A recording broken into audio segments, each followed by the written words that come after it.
Well, welcome to the webinar today. We're exploring military quality of life realities.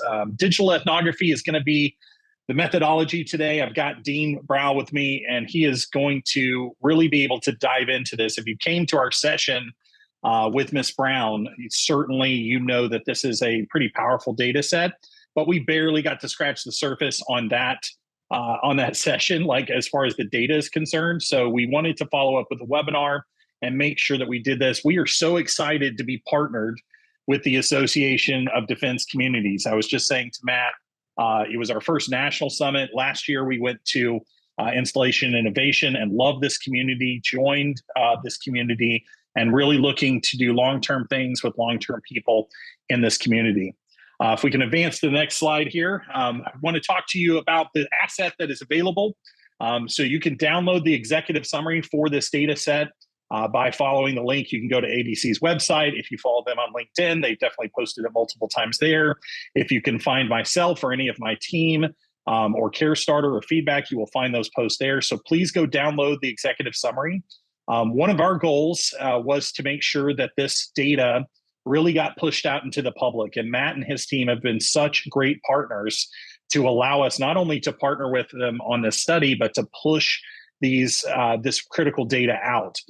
This is an indicative study, but the top three takeaways, we like to start with the bottom line up front.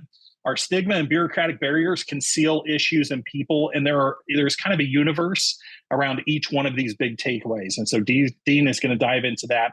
The second major finding is that EF&P is absolutely, so the Exceptional Family Member Program, that those members are the leading indicator and predictor of broader quality of life issues. And if you think around that, those folks are intensely using resources at a much more rapid pace because of their needs. And when they hit an issue, the greater force is going to hit that issue, but longer term down the road. And then finally, the individual base and community programs yield more and more immediate impactful results to military families and their network, right? That's actually impacting more than large scale programs.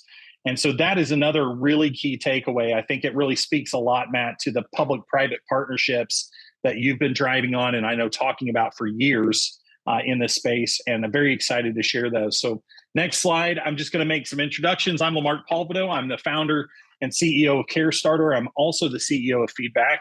We have a shared executive team. Dean Browell is my chief behavioral officer for both companies. He is amazing. I will introduce him in just a second. But before we get to Dean, Matt, we'd like to introduce you to an audience that I'm sure you need no introduction from, but I'd love it if you would greet the audience and let them know why this data set was important to you and why we decided to partner to begin to peel this onion on quality of life issues. Sure. No, thanks for having me on this. This is exciting. And I have to say, when I think about digital ethnography, I see the background that you have right now on your Zoom. That is probably the most perfect representation of what I picture in my mind. No, we are very excited about this study. You know, I think our members are always looking for results, whether they be survey results, whether they be man on the street type interviews, but looking for that feedback. You know, what are they doing? Is what they're doing impactful? You know, how can they improve the quality of life they provide?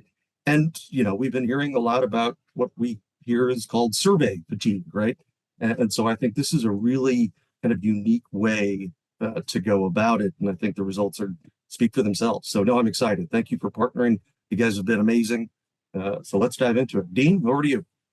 Awesome. Dean, take it away. I will say this about Dean. He is the best nerd that I know. That is a compliment for those of you who don't know if that's a compliment. But one of the interesting ways that I met Dean was at a conference for World Changers that was invitation only. And then another unique aspect of our relationship is we, CareStarter, actually hired Feedback when we got the opportunity to look at transforming the Exceptional Family Member Program for the Air Force. And I needed better data. And when I saw this data set and I saw this technique that they use and have honed in a very unique way, I immediately realized I can't live without it. So I'm very excited to share it with you all today. Dean, thank you so much for your time. And without further ado, I will turn it over to you and let you take us away, and I will jump in as needed here. Thank you, sir. Sounds great. Hey, everybody. It's great to, I'd say see everybody, at least know that you're all there. And just to say, we're going to dive into this really starting with some concepts around the methodology, what it is that we actually do, how we do it, and then we'll kind of dovetail into what we did in this particular case. So first off, I think it's just important to begin really at the beginning of what us as feedback, how we think about this. And I think it's really important to zero in on what I hope is really any research company's mission statement, really. But I think for us, what sets us apart a little bit is this idea of advocating for the populations, the idea that we get to understand their behavior, get to understand them to such a point that we can be those great advocates. And I think you'll see that even in this indicative data set. I think you'll see that in just how we operate. And if you were there at the National Summit as well, hopefully you saw that even in the way that we posit our own questions and want to reflect with those lived experiences. Now, in terms of what we do, it also sort of really begins with a bit of my background. I think that would be helpful for you to know. So I've got a PhD specifically in how different generations interact online. And maybe even more specifically, I fell in love with, and this is, many years ago now, I fell in love with ethnography. For those of you who may not be familiar with ethnography, the sort of short version of it is, being able to really observe someone and what they're doing, and then write a thick, rich description and analyze that behavior so that other people can learn about them as people, as a culture, lots of different angles then with ethnography. Well, what I asked then and then ended up developing a technique for is how can we use that same process to understand how people are talking unprompted to one another, peer-to-peer, online? And that's how we get digital ethnography. So one other way to think about this is the way, and Matt mentioned surveys, the way that this integrates with other research. My favorite thing to talk about, to sort of get on a soapbox about lately has been NPS scores, net promoter scores. This idea of, would you recommend this brand? If you have taken a survey like from anyone, from, the ribbon dancer receipts of CVS to getting your car serviced, they've asked you, would you recommend this brand? Because they're getting at that all important NPS score that people get fired or hired for. What we would say is, I don't want to know just, would you recommend this brand? I want to know, do you? Like, do you actually out in the wild? Do you actually talk about it? And that's really a good example of the distinction between what we're bringing to the table from a pure data source standpoint versus what you might get prompted from even interviews and focus groups and surveys. The idea of what are people saying unprompted to one another. Surveys can be good at telling you what is happening, but they often are not great at telling you why. And even more than that, it's becoming more and more difficult to put out into the water and get the right amount of respondents, much less the candor of the respondents that you are getting. And so for us, it's about, let's dig deeper, let's take this behavior seriously, and let's really understand it. Now, to also put it one more step then in, what we're doing is taking a look at, again, publicly available discussion online, and no matter where it exists. Now, first off, just to kind of head off maybe one question people may have, this is not HSR, human subject research, in part because we are looking at publicly available data. We're not having to prompt anyone for their answers. We want to know what's being said out loud. And I think the biggest example of why that's important is we aren't just looking at the largest channels. I know when some people may say online, digital media, digital channels, social channels, you immediately think of a few that you may be familiar with and or use. It could be Facebook, it could be TikTok, Instagram, whatever. And we do want to know what people are saying there. We'll look at those too, but those are surface channels. What I'm also talking about and where we really get at are the behaviors in much deeper channels. So think forums, message boards, Reddit threads, places where people are much more candid, in part because they're just talking to peers. Yes, it is public, but they're looking for peers to commiserate. And so we see this, especially when you talk about these audiences that we're going to talk about today. We're talking about military families connecting with other military families, military brats, spouses, the service members themselves connecting on these different forums and message boards. And here's the dirty secret. It's been happening for years. not just years, decades, actually, in many cases. There's some of the forms that we looked at that even are a part of this study that have been around 20 years or more. So this is not a new phenomenon. It's just new to pay attention to and respect it. And you think about all the data that we're able to gather from those kinds of sources, you can really start to see how much richer we're going to get versus, say, an open-ended question, on a typical survey that may take you 18 months to fully, bake together. And we're doing a study like ours, in a matter of weeks, ostensibly. So also, to set the table a little bit, I want you to think about not 3 types of people, but 3 types of roles. I was all 3 of these roles this morning when I looked at Instagram, right? And there are things I'm going to participate in. And for example, I went to the dentist this morning. My dentist has this incredibly creepy aquarium that has like a little fish dentistry model inside of it. And I took a picture of it and I put it on Instagram. I was a participant. There's things I'm just the endorser of, where I might just hit the like button on a cute baby photo or something. And then there's plenty of times, in fact, most of the time, I'm just a lurker, right? And we're just doom scrolling through whatever. If our toilet breaks, we might go on YouTube to, look for the video that helps us fix the toilet, but we're not necessarily going to subscribe to that channel. We may not even endorse it, and we probably definitely aren't going to write a response video, just to be excited about having fixed our toilet. But the point is, these are important roles to understand because we are seeing behavior from all of them. We're seeing the behavior of the participants who are talking. We're seeing the people who are endorsing those comments and those discussions. And then we're also understanding how is this informing a even larger group of people that are just lurking. So this can go to any audience. And in fact, this study, you're going to see how it applies to many different kinds of audiences. And just to underline it, in case there's any question, we're not touching the monkeys. In other words, like Jane Goodall, we are not in any way trying to prompt and interview anyone. I want to know, what do people say unprompted? Because again, that's not just important for the data itself. It's also important to understand how is it informing others. That's especially great when you think about some of the audiences we're going to talk about today. How are people getting resources where programs have failed? How are these people having to fill gaps that may be programmatic? How are they filling them themselves in terms of sharing resources or connecting? And, which is often, our company often laughs about it. What part of a presentation is Dean going to say this? 0 is a data point. We will often sometimes see people ask questions and get crickets. So it lets us understand, where are there few answers? Where are there gaps, even in terms of how they're able to resource one another? So another kind of angle to what we do. So I've been saying lately, and so I've been playing with this idea of what we do is qualitative with a kick. Make no bones about it. This is a qualitative research technique, but it actually gets quantitative when you start talking about thousands, tens of thousands, hundreds of thousands of behaviors. And that's what's really great about it in my mind, is that you get the benefits of the verbatims and the richness of the analysis of the qualitative exercise and technique, but at the same time, you can get quant with it too. And that, again, just really reinforces what we're talking about in terms of volume. And then on top of that, you're getting extra benefits of what are other people seeing and how it's influencing things. So just to kind of break that down, right? It's that qualitative, that rich behavior. And just to say it, when we are coding this behavior and we're capturing it, and you're going to see it even in some of the verbatims we'll share today, we're anonymizing it. And that's what we do for all of our DoD work.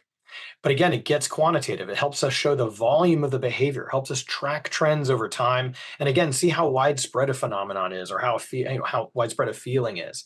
And at the same time, understand what's that community visibility. This is where I love to talk about that difference between, how someone might leave a Yelp review about something versus an actual discussion. Reviews are ostensibly one way, and the trick is to put it in its right place versus, say, a broad discussion peer-to-peer about a subject. It's way more rich, way more influential, and that's really some of that behavior that for us is so important. So we're getting close. We're almost into it, guys. Don't worry. Stay with me. Here we go. This is an indicative data set. Okay, so in other words, this is a shallow pull of the discussions pointing at what those future needs could be and where we could dig far more. We're going to go for every single section of every single pillar here. We're going to go over some top takeaway analysis, some verbatims to show you some of the examples of what we've seen.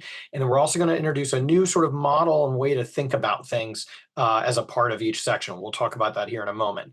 But again, this research is indicative. It's sort of our it's the lowest of our 3 tiers in terms of the amount, and it takes about 4 weeks for an indicative set. Baseline studies are closer to 8 weeks. It's a much more deep dive. We go years and years back. And then the trick is, once you've got that baseline, let's track it over time, where we could be regularly on a monthly or a quarterly basis. And we call that research as a service. That's where we get predictive. That's the kind of stuff that when we've done things, say, in the civilian universe, where we were able to predict the pharmacy strikes that Walgreens had, except that we called it a year prior. And there's the kind of things that were discussed out loud. We were tracking it for a different client, and we called it, we even said it would be Walgreens. Not only did Walgreens have the pharmacy walkout, the CEO was out 30 days later. So research as a service is where you can get predictive as you start to look at those trends over time. Let me give you a visual of sort of what that looks like. Again, this is an indicative set, right? It's just a shallow pull, what we did in about 4 weeks. We did this for ADC. We could see then and envision how a baseline gets you even more data as a part of that. We're looking farther back, much wider, much deeper. And then research as a service gives you that persistent research as well. So this particular study, even though it's indicative, even though it is a shallow dive, we're still talking about 50,000 behavioral data points. This is where, like, again, if you're on the qualitative side, this is like one of those sort of mind-blowing elements. But then you also see how powerful this can be quantitatively, even though it's a qualitative basis. And I say even though, trust me, I'm a big proponent of qualitative, but it is the fact that it's got both those punches, I think, is really important. It's supported by a lot of other studies and data that we have. Studies such as Lamarque mentioned, EFMP studies that we've done. We've done some studies around the chaplaincy and in far more special education, lots of other elements in the DoD space. And so all of those added up also help support a lot of our analysis here. So we wanted to make sure to give that nod as well. So again, we're going to really see this in action as we talk about some of the main themes that we've got here. All right, Dean, this is awesome. I just want to hop in here real quick and remind everyone. Okay, so Q&A is open. It is working. We have verified that it's working. So I see 2 questions in there already. I'm not going to ask them of you yet, Dean, but thank you for the 2 folks that submitted questions. Please use that Q&A box to submit your questions. And then if you'd like to comment and be in the text stream, in the chat, if you will, you can click on that button. And so again, we want your participation. We will make our best effort to get to every single question during this time. And again, thank you all for participating and being with us. We have 87 people on this call right now. So thank you all for spending some time with us. Dean, back over to you. Yeah, no, that's great. And just to say it, I'll be probably kind of rolling along until we get to more of the Q&A part. That said, I do want to answer one question that we saw, which is how do we know this is unprompted? What I mean is it's not prompted by us. Many of these things are very much prompted because, for example, in some cases they are.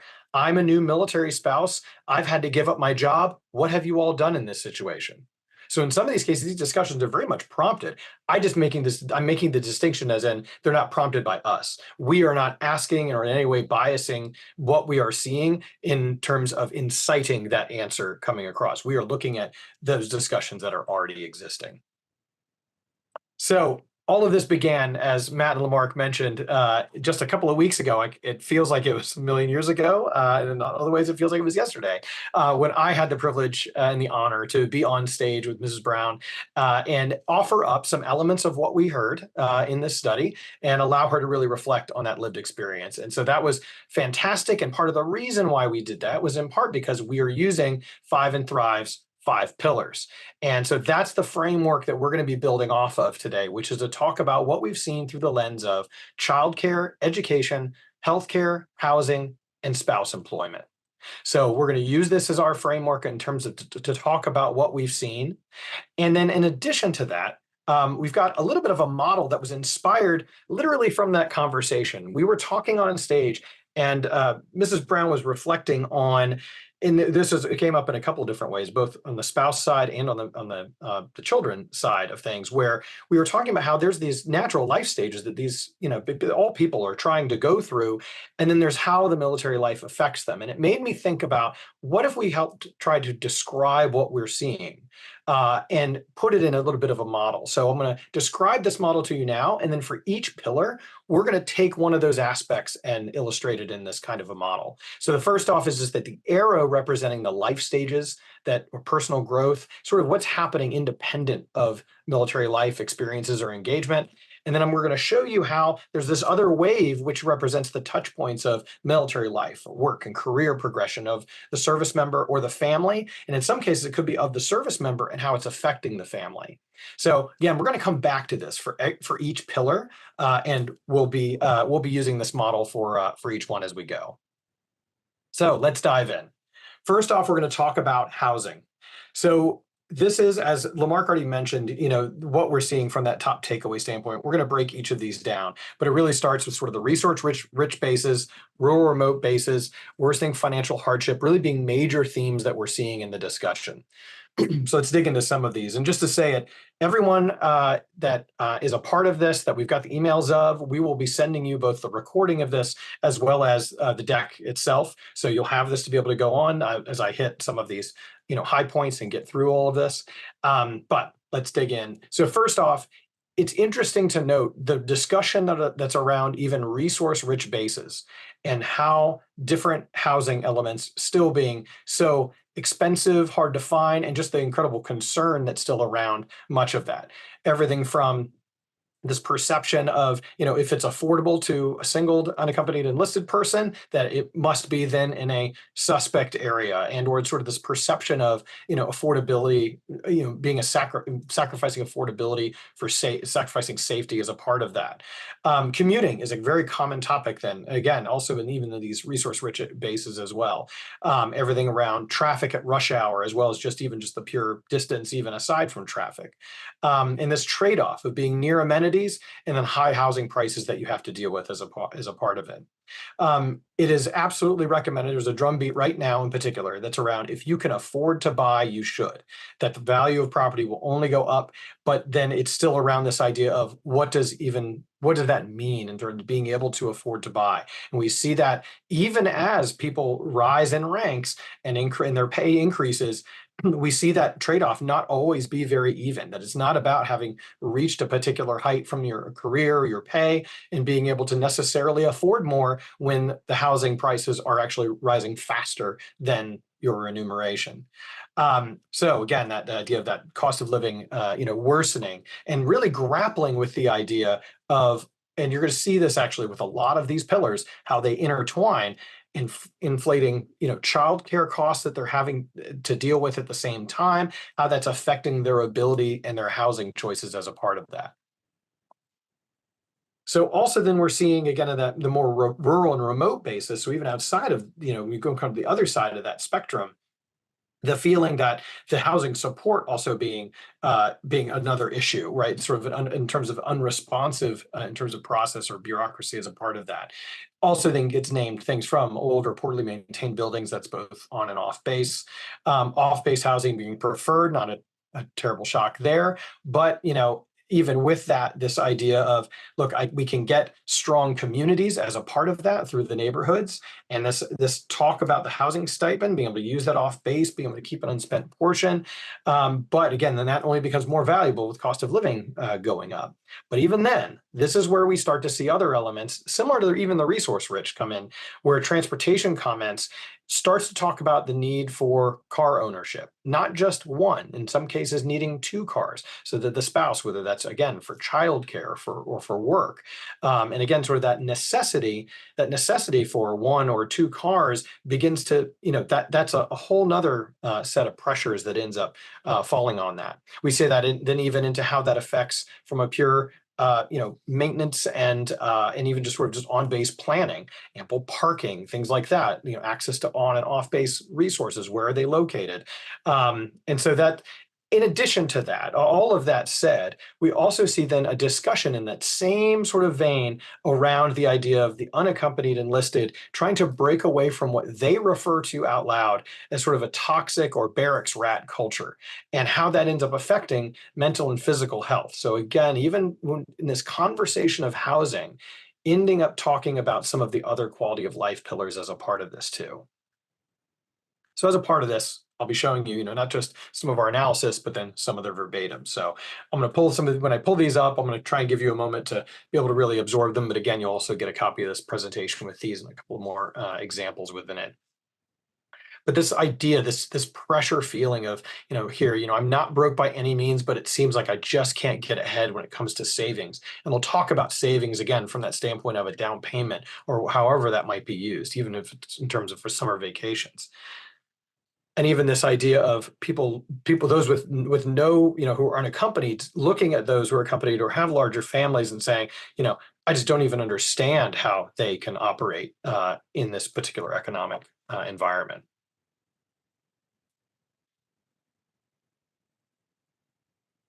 Two separate quotes here, two separate service members. Enough money to live comfortably with the rest of my life as long as I die by next Wednesday. I know that's gallows humor a little bit there, but we see that, especially when it comes to discussions around housing and just general financial stress as well.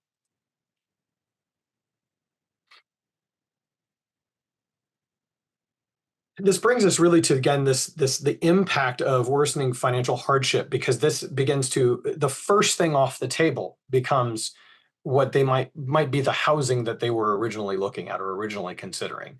And so we see this is across all branches, people absolutely out loud in public itemizing their monthly costs, talking about, living paycheck to paycheck. And talking about that very much out loud. Now, yes, they are in many cases on anonymized threads, say on Reddit, for example. I mean, most of these cases, it's they are in areas where they can be relatively anonymous, but they are among other peers talking about their situations very openly. And you see that even those who are without kids, regardless of rank in some cases, or really surprising range, talking about what a struggle it is to save money. We also see them talk about, feeling everything from how isolating some environments are, pressures from different levels of leadership, and then also even looking both up and down the line at people who are struggling and being able and acknowledging that leadership who speaks up about their own financial hardships, lamenting that they're trying their best to try and take care of those who are under them, but there's only so much they can do, and just sort of really talking openly. And when I say talking openly, I don't just mean griping. In many of these cases, these folks are actually asking for advice of even how to handle certain elements. We'll give you some examples here.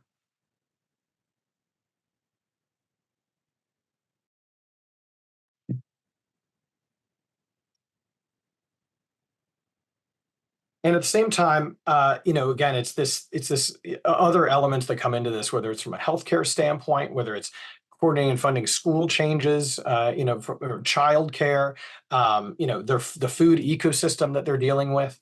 It's, not to mention then the other elements. Again, we're going to be talking about all these pillars individually, but they absolutely all end up affecting one another. And housing is absolutely no different from that, especially when you're talking about, whether you have a second income in the family to be able to help with that. But part of this is that PCS order can often destabilize even those who have been very frugal, it leading to sort of a sudden evaporation of savings that end up being used on other things. And again, to see them openly talk about this before, during, and after a PCS is really interesting, and a part of what we're, what we see as the larger issues, kind of come to bear. And to see them even say how terrified or petrified they are, and the idea of how much money I'm going to lose to find a place to live with these housing prices. So to see this writ large again, I think is what's so interesting about, again, what we're doing here with this indicative study is meant to sort of really bring these voices to the fore. And again, talking about here's the disparity between cost of living and my new assignment. And talking out loud about that, asking for advice on what to do, or in some cases, just wanting to state it out loud to someone, to another peer to be able to hear, what they're going through and feel like they're not alone in those, in these struggles.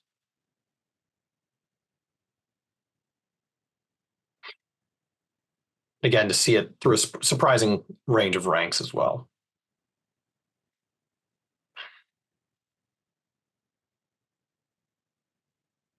And this is, again, where you also then, again, starts to dovetail into other issues, obviously, as well. But even this talk of, gosh, if I had a kid, I can't imagine having a family, right now in this particular, set of conditions.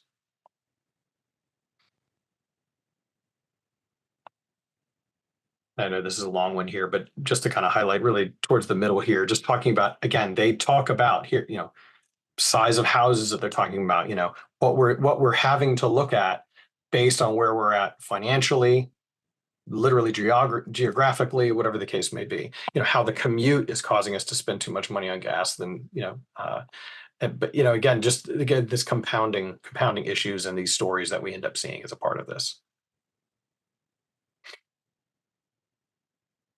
So I promised that each of one of these pillars, we're going to take that model that we talked about and show here's how that, take an aspect of what we're seeing and kind of build that out. So in this particular case, it's about how, as a family grows, that need for different living space increases disproportionately to the affordability. So again, with the arrow being sort of the passage of time and sort of the life stage of this family, then the yellow and the gold here really being, how their life is affected by, the passage of time from the standpoint of the military touch points with the PCSing. So you can start to see then, again, how that correlates to largest potential savings, but least buying power, and then how that ends up decreasing, even though the increasing need, as they may need 2 cars for childcare, whatever that case may be. And this is truly even the case, even if they only had 1 child, much less if they had multiple.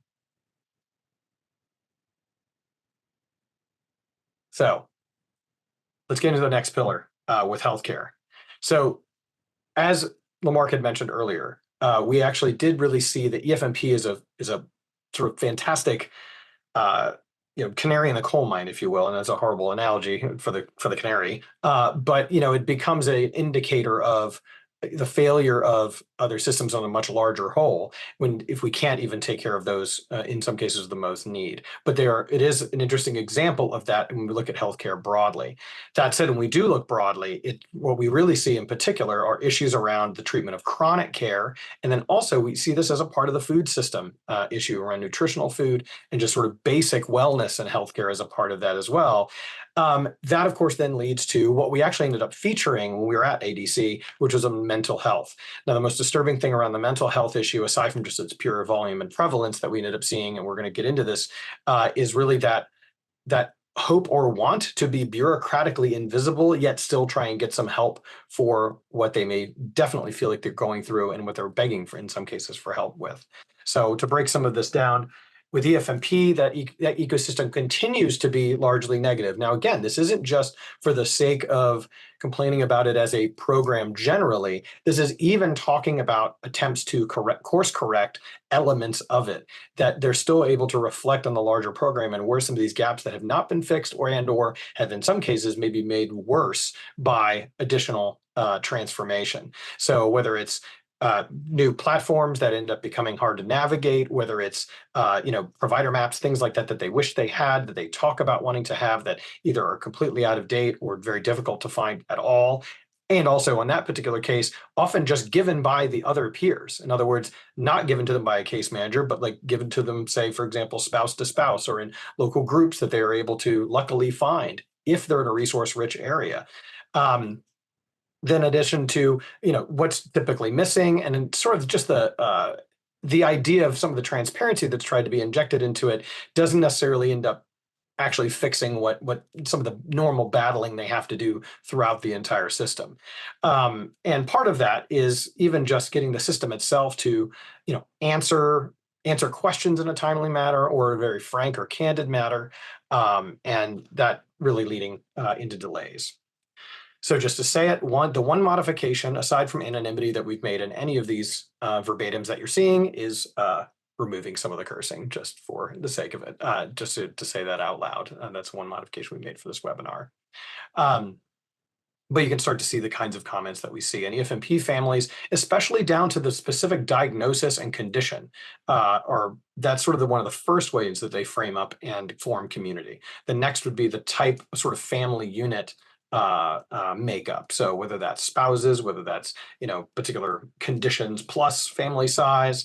And then I'd say the third way that they typically form up from a community is geography. But this is a good example of sort of how that starts to cross all of those things as they tell their stories to one another.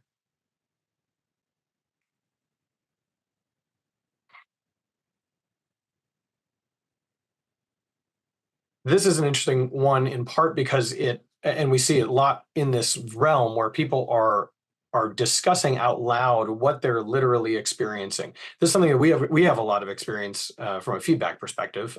We've done quite a bit on the healthcare on the civilian side, specifically around patient and employee experience. And this is something that we see very frequently, where people are able to talk about and basically storytell about, here's the experiences that I'm literally having when I call, where it's obvious that it's a script, but in this particular case, the fact that even the script says an acknowledgement of stressful and frustration that the process they are putting them through. And again, how that may or may not be the most helpful way to have actually helped bridge the gap on that process.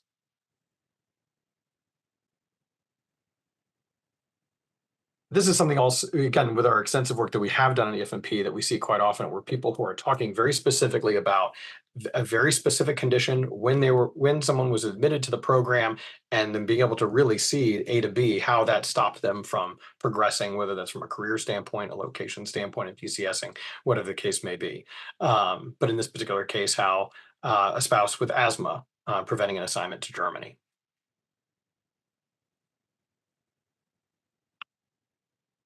So we see this, I mentioned earlier about the medical maintenance being a really big part of this. So specifically when it comes to chronic illness, not necessarily meaning the initial diagnosis, but rather sort of the element where there is, it isn't about just treating a particular symptom, whether that's everything from behavioral support to, chronic illness or pain, that's where often some of the biggest bureaucratic battles also happen, in addition to what you may be going through physically. And this, of course, only gets exacerbated as you look at other, broader issues, whether it's, the type of base, whether you're CONUS or OCONUS, whether it's, in terms of access to nutritional food and fresh fruits. So you start to see how general wellness and health also kind of then interacts with then issues that may be, whether it's an exceptional family member program designation, whether it's chronic illness that you're also interfacing with. Again, how you get sort of this much broader elements and issues can also end up interfacing to, very acute ones.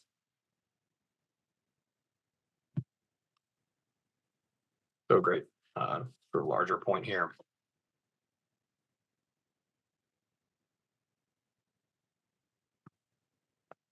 So again, this idea of sort of beyond just the one and done, appointments.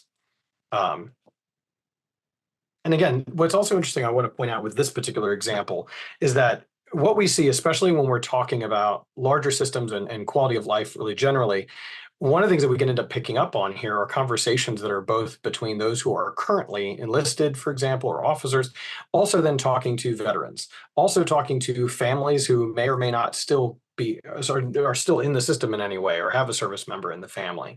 They're often continuing to be a part of some of these groups online and talking. And so you really do get quite a mix of experiences, which of course makes it very helpful when someone needs advice or help or a resource, that there is this larger mix of experiences that can help them. But it also means you really do get some incredibly candid stories as a part of this as well.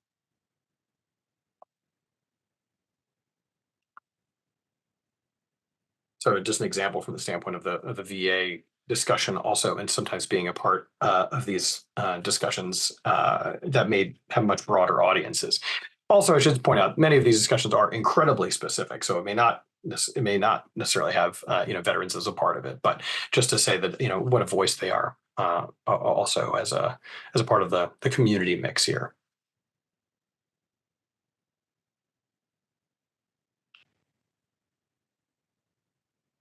This is a good example of what we were referring to earlier, where even something that is sort of perceived to be so resource rich, rather. But the idea of how it could still get very narrowly if a very particular issue or a specialist or something ends up shutting down, and again trying to have a restart all over again.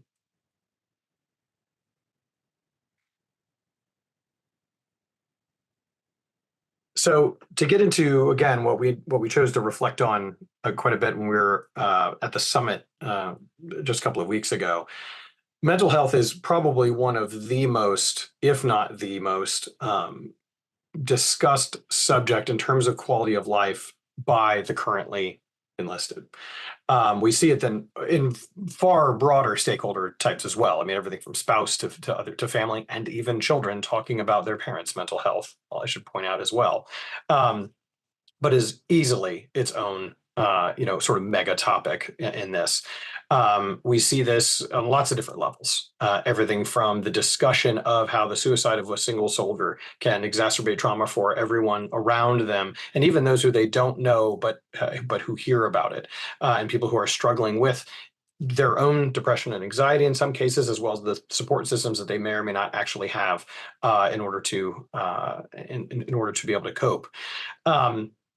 There's also this other feeling that I'll kind of reflect on both of the sort of latter two bullets here, being this idea of suppressing or not being public with your issues, whether that's during enlistment, and then the talk of that and how military life and the military environment might amplify those issues that may not have been either discovered and or been buried, to openly talking about the fact that there are these issues, but wanting very direly to keep these issues bureaucratically invisible, so that they are not a part of the record, and I mean this not just meaning the service member. I mean this is even in terms of the wider family as well.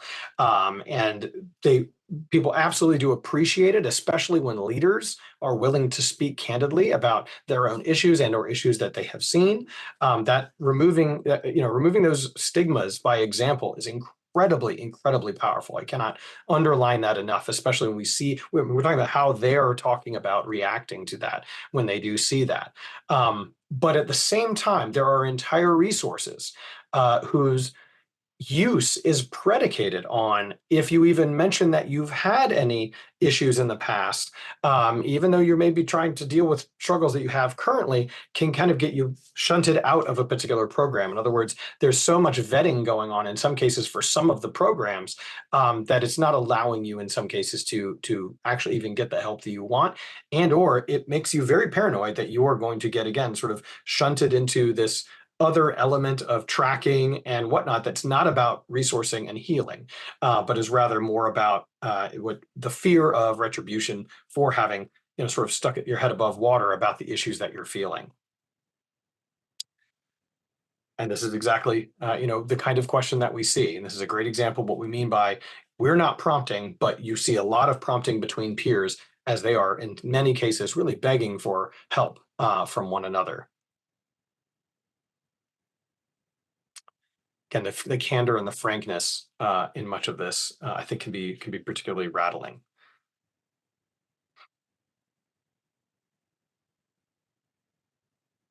And again, this want for normalization to talk about any kind of behavioral health struggles, and again, this want to break the stigma, but at the same time, this acknowledgement of what stigma does exist, I think, it's this constant back and forth that we've seen, especially over the last several years.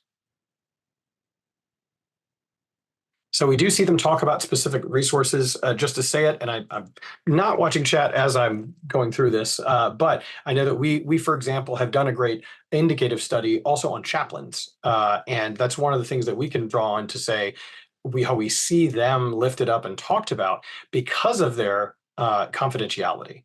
And so we see them referenced quite frequently as an opportunity to be able to talk about what you're feeling without feeling like you're raising a bureaucratic flag, again, that want to stay bureaucratically invisible. I mean, that's ostensibly, the terms in which they're using here, but the importance of chaplains in that way.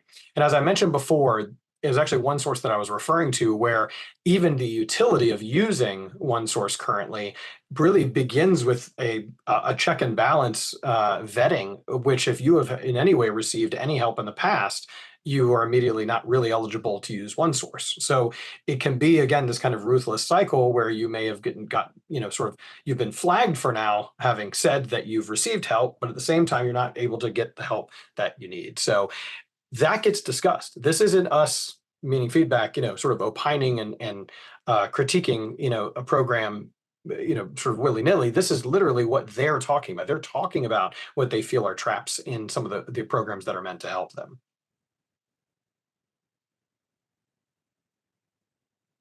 And again, it can get very bleak, but I think it's very, very candid.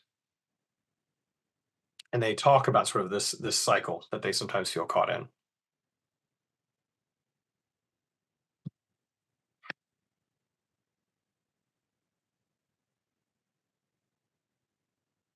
And it's interesting too, just to say it, when we were presenting our chaplaincy indicative data set to actual chaplains, I'll never forget the the reaction in one case, the verbatim that we got back from it, which was, it felt like you all were reading my diary, being able to report out on what we saw, not just people talk about chaplains, but seeing chaplains talk online about what they see and what they deal with and what they would love to have from both a resource perspective as well as how their own mental health is doing in many cases.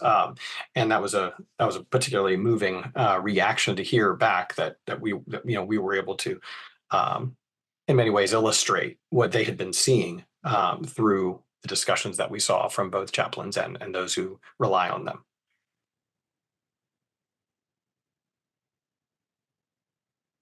And again, this is another good example of, chaplain does care, commander does leadership, and the idea of, this is from a chaplain, and the idea that their role is to not be the cynical one. So again, the fact that we actually see the chaplains as well. Lamarque, you wanted to add? I saw you pop back up. I'm just encouraging you. You're doing great. We still got 88 folks with us, and thank you for sticking with us. Just a quick reminder, some of these things that Dean is talking about, we are dropping in the chat. And so the indicative chaplain one-pager that was funded, you can see that. That is publicly available data, as well as the link to the ADC data set and the summary. So please make sure you're doing that. And also, we have a lot of great questions coming in. Just reminding you, you can drop a question in the Q&A. I think we've got 16, so go ahead and do that because we're going to make our best effort to get to all of them. Dean, with that said, back over to you. Yeah, absolutely. So I'm just sort of scanning a couple of things in the Q&A, and I know we'll get to some of these a little bit more, in terms of what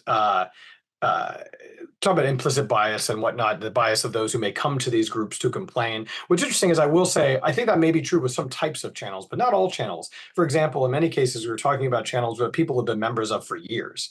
So they're not necessarily coming to complain as in like it's their first post, like in the way that you might see somebody join Yelp just to complain about that pizza restaurant.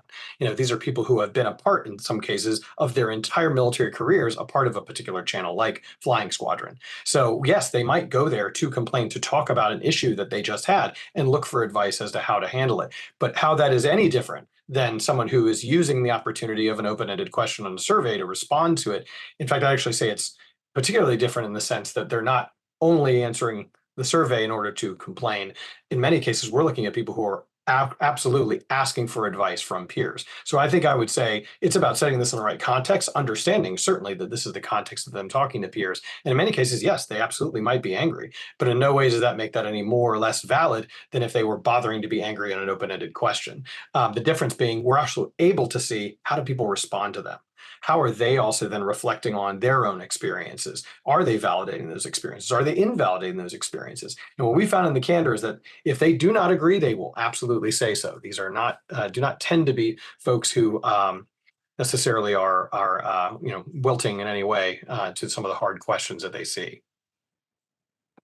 So just to give you that model then, one way to think about this is, especially for those who have an EFMP child, one way to think about this is how PCSing actually resets their care ecosystem, having to find, especially you think about the more severe the more severe issues that they may be dealing with from a condition perspective, the more of a reset that means, especially if they have comorbidities or complex issues where they need multiple kinds of specialists. That a PCS then means they have to suddenly completely get new specialists, new routines, new processes. How that might change both as the child ages, and as the child ages into other particular life stages, whether that's to teen, whether that's teen to adult, and then how that may affect them. So again, not meant to be definitive, but interesting way potentially to think about and then model what we're seeing. And this is one of the things that was brought to light in the discussions and how they talk about what they're going through.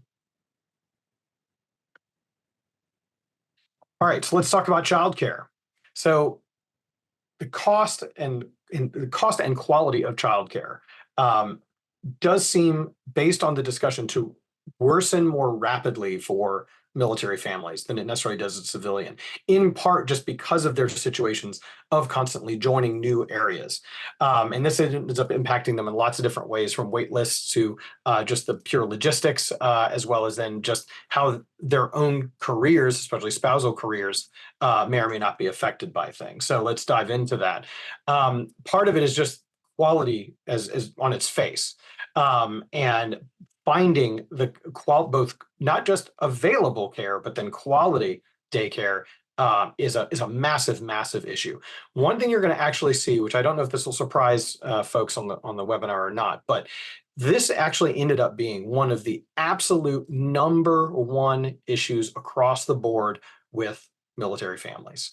And I mean this not just as an issue as in they're all having difficulties with it, but as in many cases, them discussing it as this quote says, the most stressful things and or the reason we may stay or not stay in the military.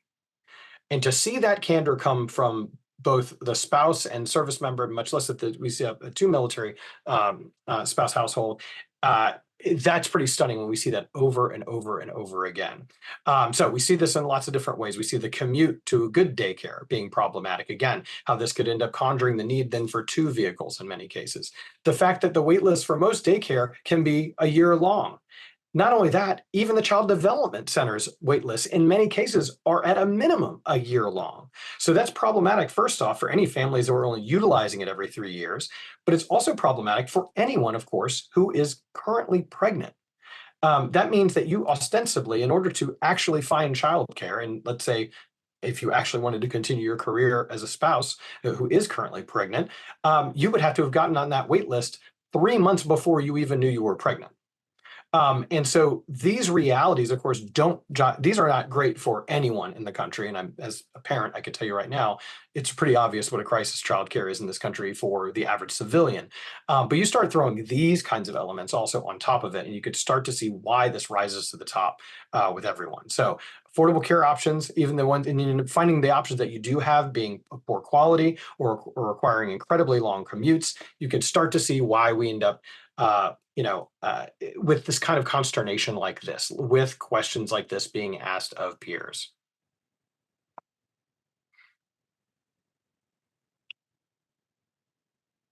Being on the Child Development Center waitlist for 6 months before my child was born. My child's now 8 months old, and the spot is expected to open up between her 1st and 2nd birthday. Chances are they'll PCS before that even happens, and yet they've been on that waitlist that entire time.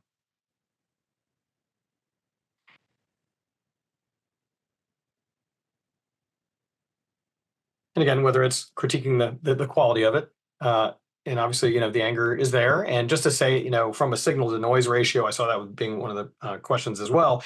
That's part of what I think having an anthropological approach to this is so important. This is not about sort of, scraping with a dashboard and just going with whatever the biggest words, in the word clouds are. This is about really understanding, okay, what are we seeing in terms of both subject matter and the coding, whether that's based on what we're seeing. For example, in this particular case, we might did code for like the different pillars, what comments intersect with what pillars.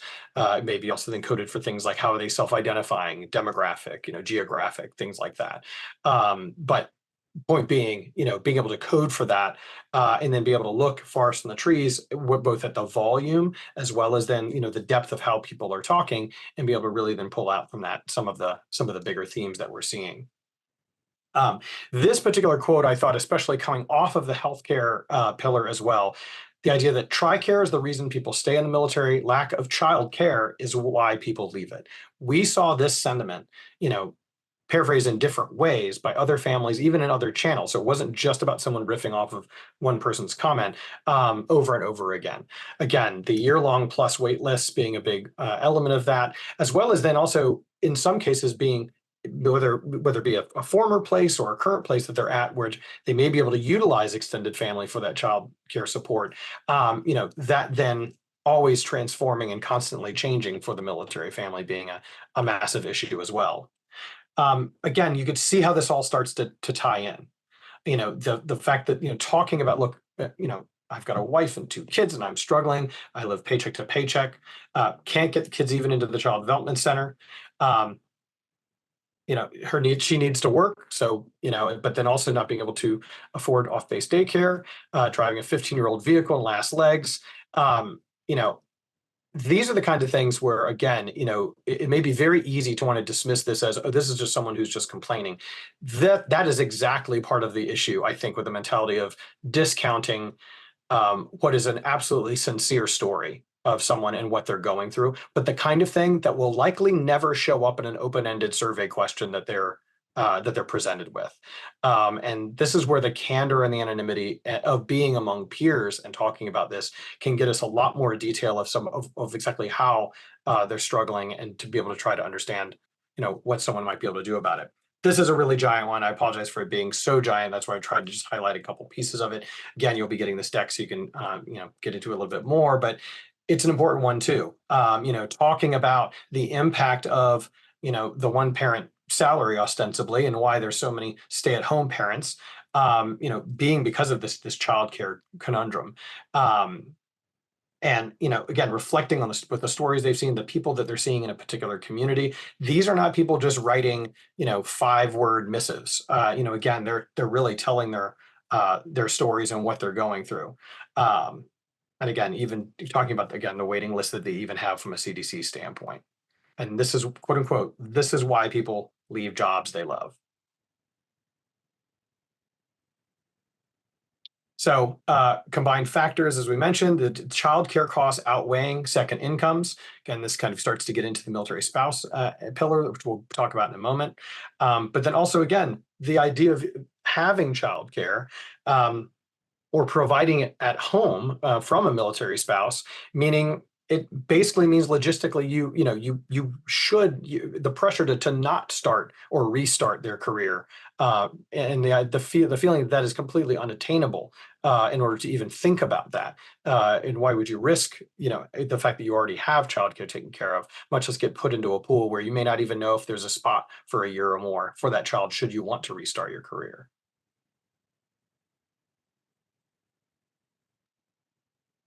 But, again, it's interesting, talking about different elements of leadership, how leadership also talk about, that about their needs and how they commiserate with one another. Again, you get these stories that are really kind of a cross section.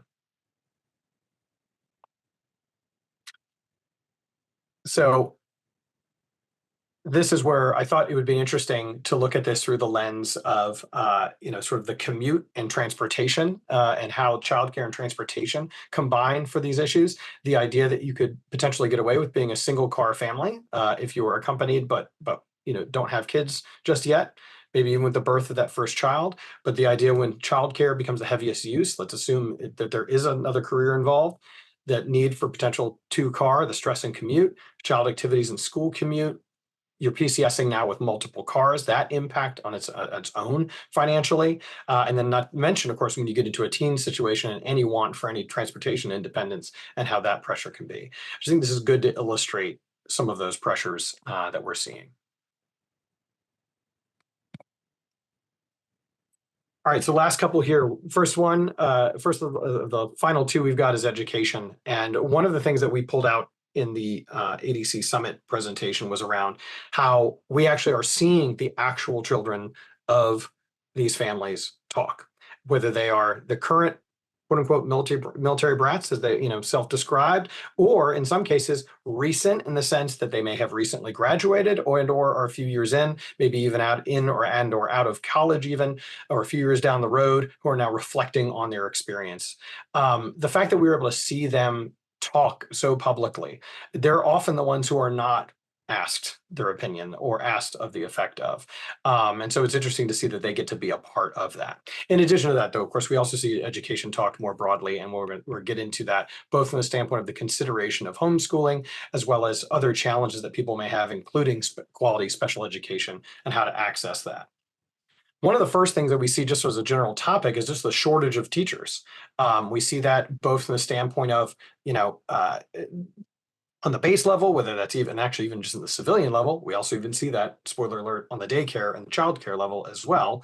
But interestingly enough, of course, you get closer you get to a base, the more reliance on spouses to be, in some cases, those teachers. And again, whether we're talking about formal education or even on childcare standpoint. But then that becomes its own self-fulfilling prophecy again, about working to be able to afford childcare, and whether that's worth it is one of those trade-offs. We see this in terms of that the international schools themselves being, those resources, especially for those that might also have special needs. But again, back to that really interesting point of actually seeing the quote unquote military brats talking to one another, talking about, again, their experiences, the transitions of going from off-base schools to mostly civilian schools. They talk about and they know about and discuss how leadership affects the family, whether they're talking about, again, decisions that have had been made from a career standpoint, with everything from moods of parents, things like that, programs. It's interesting to see them open up and talk so publicly about what they're going through as well. And that well-being of the child is often dependent on that leadership. And they'll talk about, I really want to stress in all of these cases, when things are going well, they will also talk about things. So I mean this in all of these, it's not just about negativity. They're also talking about how positive leadership and people who are sympathetic to their issues, and they'll reflect on that as well. And so, again, there's, again, it really can come down to how, what they perceive as well as what those realities are, and how the fact that they're actually talking about them out loud. And again, we also get those who were formerly, as they say, an Air Force brat, like in this particular example, just an example of those kinds of discussions. One thing we're going to get to in the model too is reflecting on being one of several children in a particular military family, and how those differences in ages, how that then ends up getting affected differently by the transitions. This is also then ends up being around many discussions around what they sometimes feel are traps within certain school districts as they PCS from state to state and have to deal with all new state laws and different resources, and where they may or may not actually end up receiving help. Again, whether it's for something with dyslexia, whether it's for more specific special education with a much more serious condition, we see that play out in lots of different ways.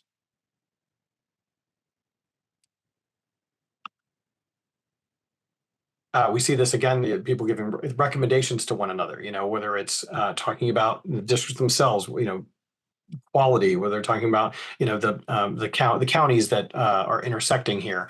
But again, the giving advice to one another as they try to intersect. And in some cases, we see military families moonlighting in communities they have not been a part of because they are sort of joining them ahead of moving in. So they sort of join ahead, ask their questions, get those resources then from those communities, again, or what they're made up of. Could be spouses, could be wider family groups.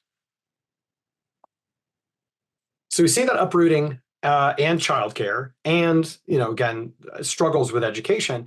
You would, in some cases, think that this would be for a ripe element for homeschooling. The problem is, especially right now with the economic situations, it requires that full-time parent availability, which again, right now, in many cases, they can't afford because they need that other parent to either work and or potentially provide childcare for the younger children that may be in the household.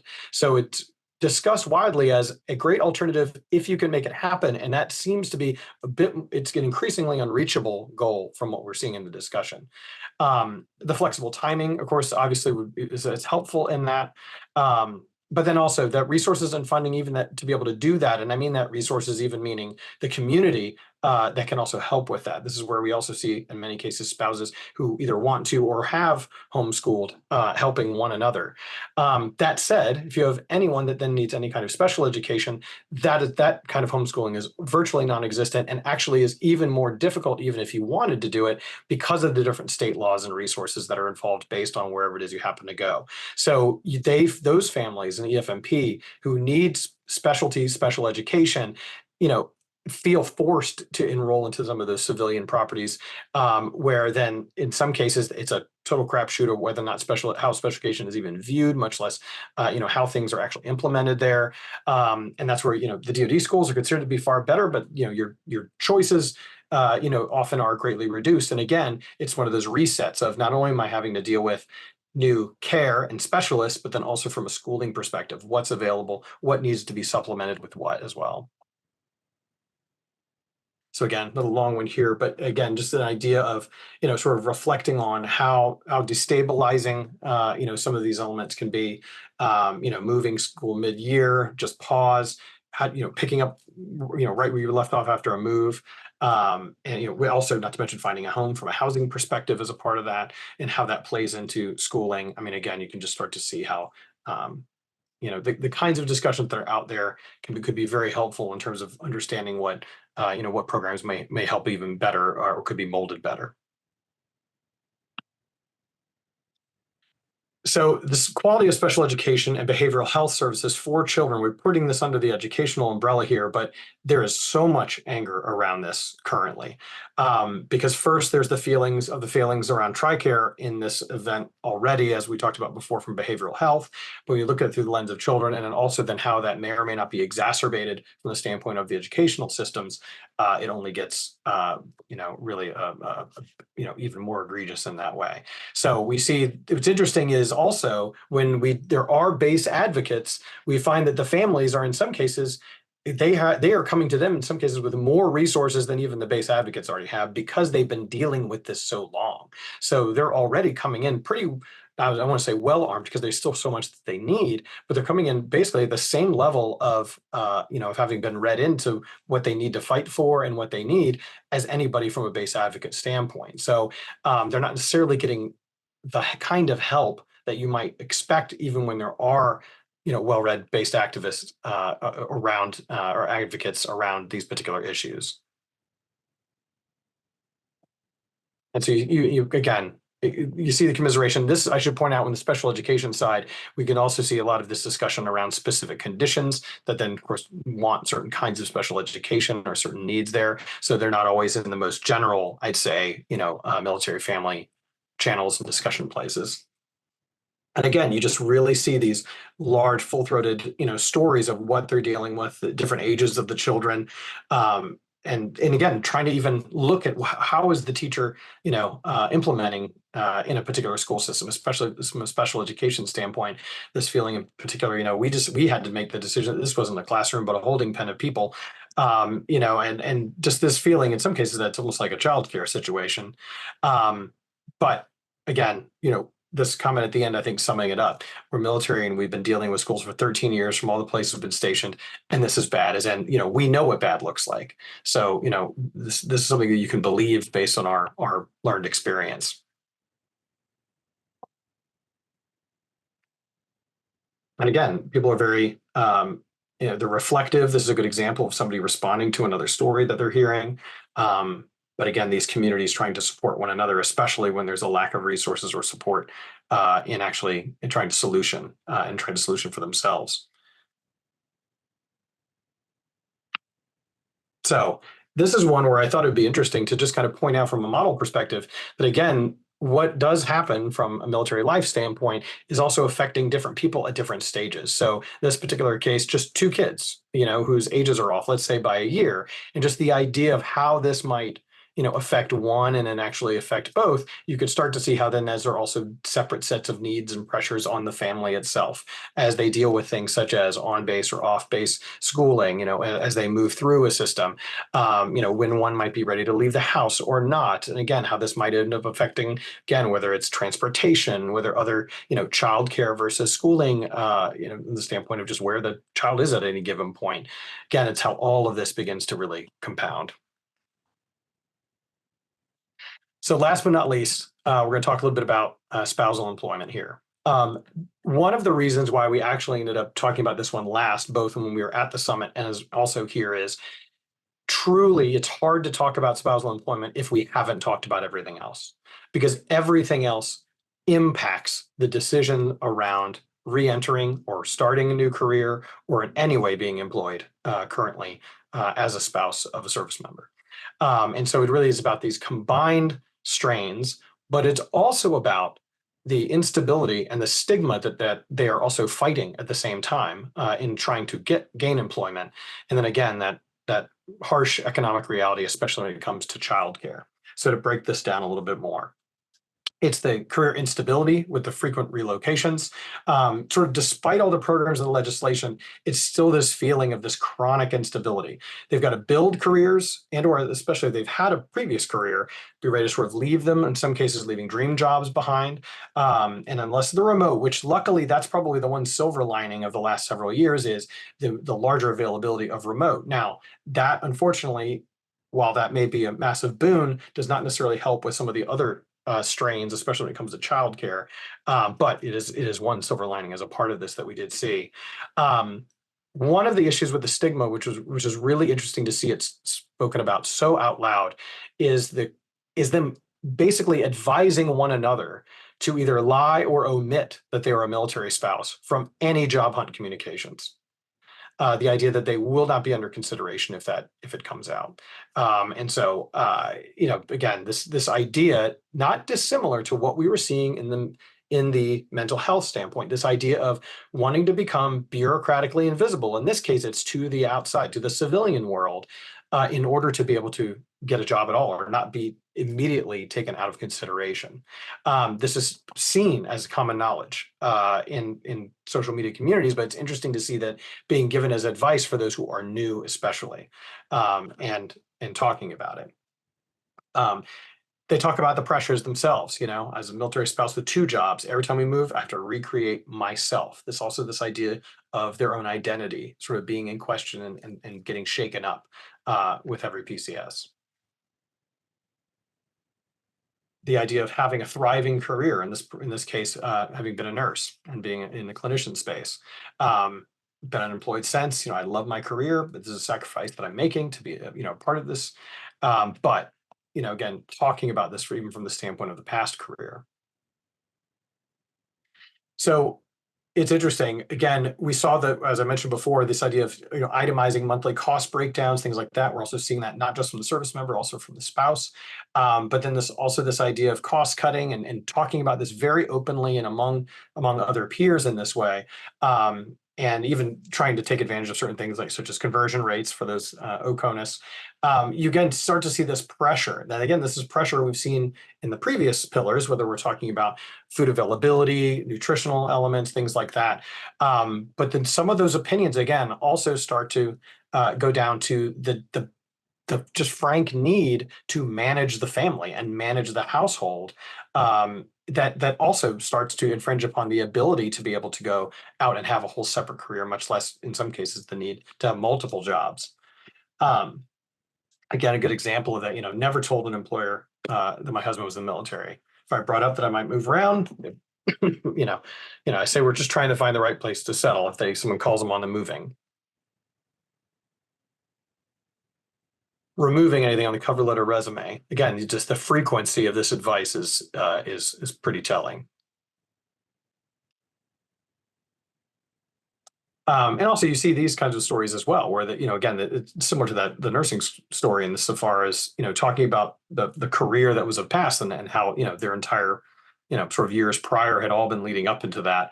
And sort of just, wondering about that and even the consideration of re-enlisting might be the death of our marriage, as she says. So this, of course, brings us to what we referenced before, but this very blank, blanket statement of, look, if I'm making $50,000 a year, if I even can make that much, that barely would cover our childcare costs. And just this absolutely flat equation that they're facing as a part of that. And so in many cases, you will see people discuss and sort of, try and long-term plan about returning to a career, things like that. But especially those that may not even already had, say, for example, the examples we saw from a law school or a clinician standpoint, for those of them who are looking to still start or really jumpstart careers, that absolutely does not feel attainable once, especially they're into about the second move. And so you see it a little bit more around light part-time work, and it's not really about the things that they truly might really want to do or even have the skill sets to do. And so they actually refer to quite often, it's interesting to see how much discussion we saw around internships, and the idea of at least I could be getting some career experience as a part of a current state of where we're at. So we'll see that play out. But again, we see, especially with newly married spouses, asking these questions out loud to peers, and newly married, or in this case, a boyfriend, but this idea of, what I'm trying to think long term what this means for me. How do you even have career goals? In some cases, we see the questions being asked. Again, that sort of flat look from a childcare perspective. And again, this is no different than what we're seeing in the civilian side. The difference is this is even more stark when you're looking at childcare development centers with a year-long wait. And again, this idea, this calculation, look, if in order to keep a roof over our heads, food on the table, I've been working 6 10-hour days a week, simultaneously caring for both kids, working from home, holding on by a thread.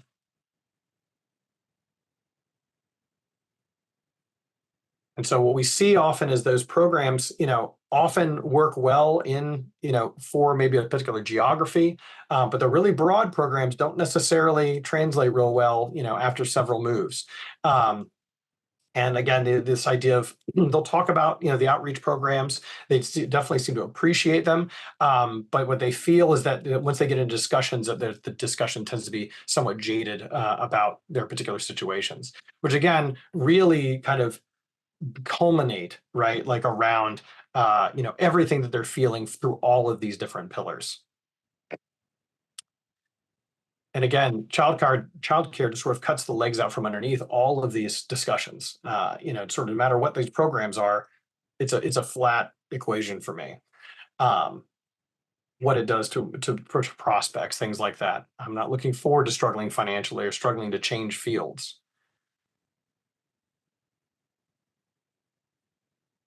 And so, probably not a shock, what we thought we'd look at from a model standpoint is looking at this through the lens of spousal employment, someone who had that initial career pre-marriage, skilled, gainfully employed, how those career resets end up sort of happening to them, how potentially having children, how that might affect that career reconsideration, necessity as children age, whether that need to work because of childcare, especially when we get into multiple children. But again, a way to try and illustrate the stressors in these particular cases. So I know this has been a lot. So just to kind of recap a little bit of what we're seeing in total, and then we'll get into Lamarque will help us kind of put a button on this, as well as then we can get into the Q&A. But we're really seeing military families, through the lenses of these pillars. They are struggling, and they often feel, unsupported. They are fearful, and they are at times at odds with leadership, or the stigmas especially that they're seeing and feeling and grappling with. And all of that, though, given, they're still very mission driven. They're very proud to serve. But what's interesting is there is this discussion around, how much of our family's livelihood should we have to sacrifice? I mean, I always keep coming back to that incredibly stark quote that we saw reworded about 100 different times, around, if TRICARE being, why we may have, get in or stay, but childcare being why we have to get out. Again, it becomes a very blatant financial calculation in some cases. And that's unfortunately a massive weight on this. But then also, again, from a stigma perspective, I think is massive. And this want to be bureaucratically invisible in order to avoid what's considered as even more red tape to hinder, the family trying to be the best that they can be as a family and provide for one another.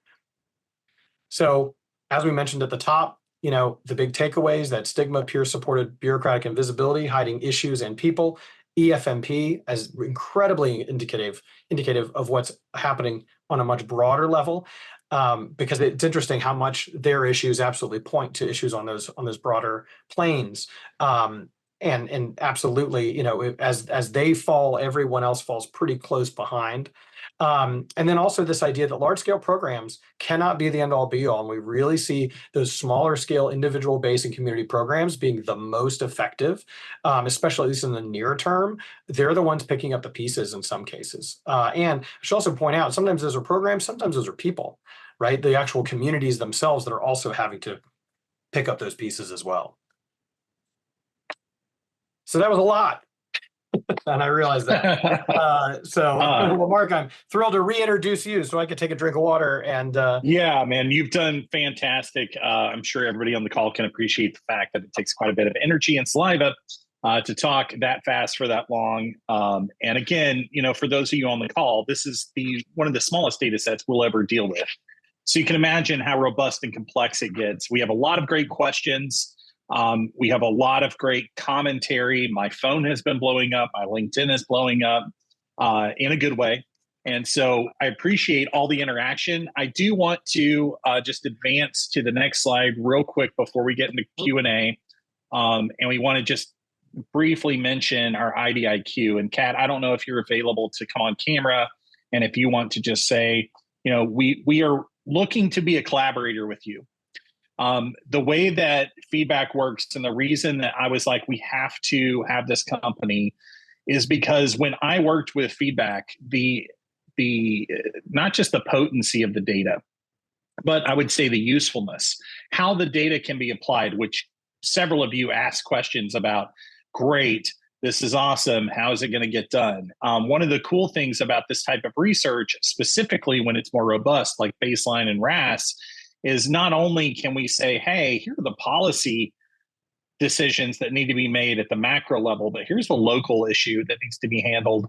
That type of clarification allows for a very powerful change to be made. And then for some of you that may be involved in some of the programs that are mentioned, for my defense stakeholders, look, we're a collaborator with you as well. We help leaders make better decisions faster.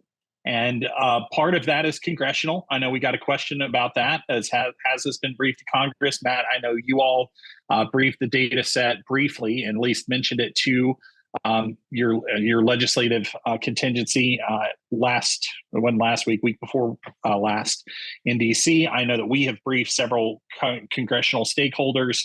I don't think that it is lost on them that someone has bothered to listen. The sheer scope of the listening effort, really from a legislative perspective, is very, very well embraced because they understand intuitively this is the type of data that we've needed for a long time, where we're listening to families and it's statistically relevant, going beyond that tipping point. So we'll drop a link to this in our chat to the IDIQ. If you want to work with us, we'd love to. But let's dive into questions. And Kat, I don't see you coming on camera, so I'm going to assume that you're good to go. But we would love to engage with you. Kat is our Director of Business Development inside the DoD space and also VA. So if you are in any of those federal stacks, love to connect with you. Team, I don't know who's going to help us through the questions here, but I want to make sure that we get to questions, get to as many as we can. We are right on time. It's 3:30. I do know this is a long form webinar, but questions are very, very important. One of the things I tell all of our stakeholders is the following, and stakeholders meaning customers. Look, we promise the truth. We do not promise good news.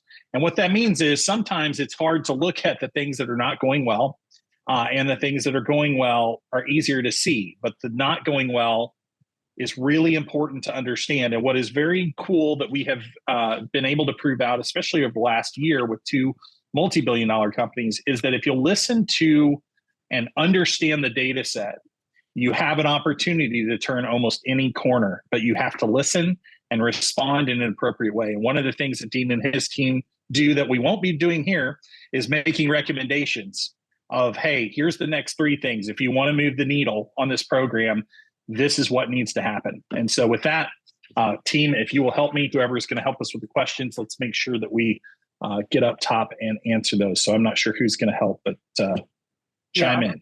I was going to say, I can answer, but sort of looking at the Q&A quickly, trying to see what's been answered, what hasn't. So no, I'm not going to be totally comprehensive here, but I want to answer a couple of comments around different kinds of channels that these came from, and even looking at it through the lens of the 50,000 behavioral data points that we talked about. In terms of knowing exactly how many unique folks those are, there are ways for us to calculate that, but in an indicative data set, that's not typically the full extra step we go, in part because that's incredibly difficult to know. For example, if someone has told their story twice, although it's not difficult to vet, it's just that's not necessarily the step we're going to go into when it comes to this many things we're looking at. But I did want to give you a sense of how many different channels, and this is, truly dozens of channels. This is not about like Reddit and Facebook only or something like that. I mean, we're talking about many, many different kinds of forums, just to give you a good sense of that. I think I mentioned earlier, Flying Squadron, Navy Dads. There's the Defense Forum has a number of different ones. It is looking at some of those larger channels, of course, as I mentioned, everything from Reddit to TikTok to Facebook. It is not looking at, just to make sure to make this point, any private groups, any private forums. Again, we're only looking at what is publicly available. Not to say we haven't done studies where we've been invited into those private groups to look at that behavior and be able to make sure we're taking account of that. That is not something that we're doing in this particular kind of study. Also, localized geographical forums and message boards are incredibly important too.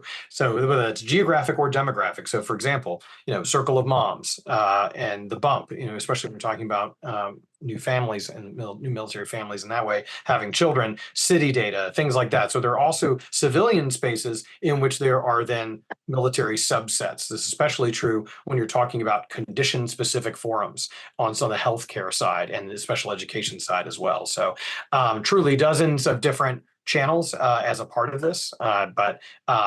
It really can really run the gamut.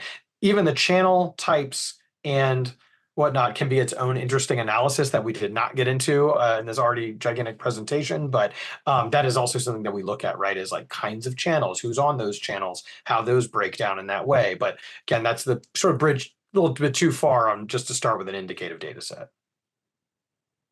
Yeah, Dean, thank you for that. Couple of things that I see in the chat. One, we got a very specific question about AFPC. Have they already seen the EFMP data? Yes, they have seen a large part of it. They have not seen this most recent ADC study, so I don't know if AFPC is on the call, but we'll be briefing them about this data set and kind of saying, hey, look, we've uncovered some new stones here. Certainly would like to see a purple data set on EFMP. Our data set on EFMP leans heavily on the Air Force with 2 joint bases attached. We would like to see a full-blown baseline of EFMP across all services. That's something that I think would be very instructive, both for Congress and for the program. Hoping to see that come to fruition in the next year. Something very important there. Dean, I'll let you take the next question here. Yeah, I'm not sure which one you're referring to as being next. Whichever one you feel like is great. next. No, there's a great question about gender breakdown I wanted to make sure to highlight as well. So again, from the standpoint of being able to give you a really specific answer to that, it's not something that I could probably do right off the top of my head. What I will say, though, that I think is always surprising, it seems, is how actually pretty balanced it is from the standpoint of gender breakdown. I believe, and I have heard it over and over again, this myth that men are not on social or not on forums and message boards, which is completely untrue. And not only that, it just means they tend to be on very different channels, whether it's, there's actually one in particular, Glock Talk, which is very specific to people into guns, but has totally separate forums for the branches.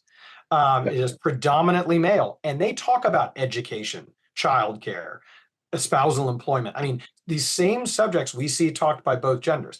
Is there a volume difference depending upon involvement in these different forums? Absolutely. But in terms of gender breakdown, in terms of, just literally the presence, it is absolutely all sides of the coin on that. Some groups are exclusively one gender or the other as well. Yeah, and this might be a good time to mention. So I've got a bunch of questions about AI. How do we get the data? Again, it's publicly available. We travel the internet.